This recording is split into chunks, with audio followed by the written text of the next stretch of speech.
So I would like to touch into the trauma healing process, which I'm using with my clients today. I will show you a chart that leads my protocols. And I'm trying to very hard to be as minimally intrusive as possible while addressing the childhood trauma or other emotional trauma with clients, which they are experiencing. These events are significant roadblocks on the path of healing or transformation, as they often shape our perception and life experiences.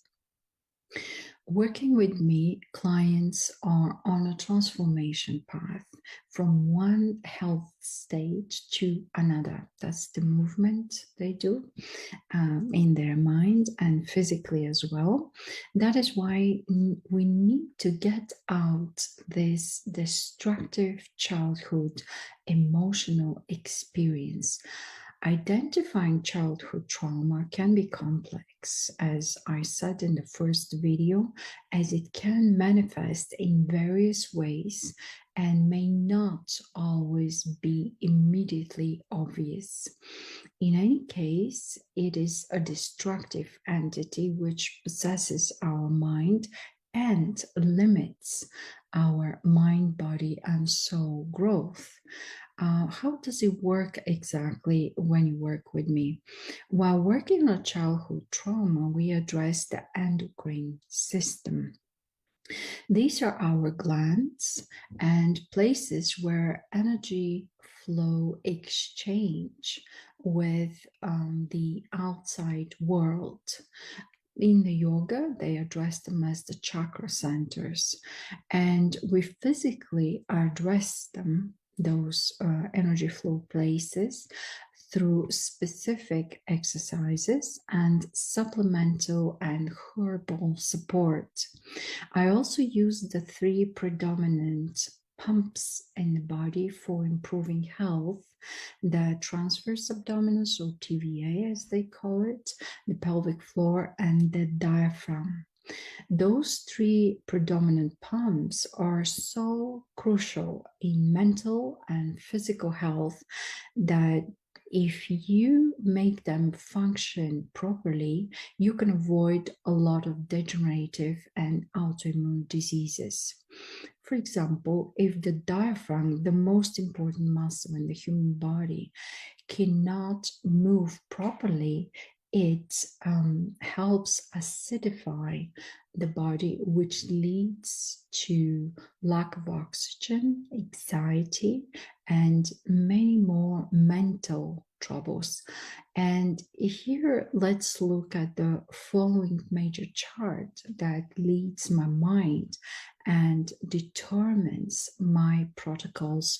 I hope it will be interesting for you. So, welcome to my world. This is part of the chart I'm using, and it's property of the Czech Institute, which I highly recommend if you would like to learn about human body, about training, about how to tackle diseases and etc. To that day, I haven't found anything more compact as information and valuable. So I work with this chart. I wanted to focus in the middle where you see these beautiful circles, which are representing the chakras written over the spine, and the skull on the top. And on the left-hand side, we have the main issues, and we have the emotional, mental meaning of the chakras. On the right side, we have the connection at these chakra levels with the spine, where we can target the centers, the chakra centers, through exercises at the certain level of the spine. For example, if you look at down at number 1, it shows L5S5. This is the coxogenial plexus where we have the fused vertebrae and they connect to L5, which is the first movable vertebrae of our lumbar spine. And this chakra, if you look at the left, is related to survival, physical needs, security, like physical security. So when I work with people with exercises on this level, we also discuss their survival and physical needs. This way, the workout is body and mind. It's not only let's do exercises for that area, which a lot of them are also abdominal exercises, but it's also discussing the needs. This way, we're referring to this energy center. And for instance, if you go more on the right side, you will see how we stimulate the physical part of the body, we stimulate the organs, we have exercises that have an effect on the peristalsis, where the intestines are and the colon.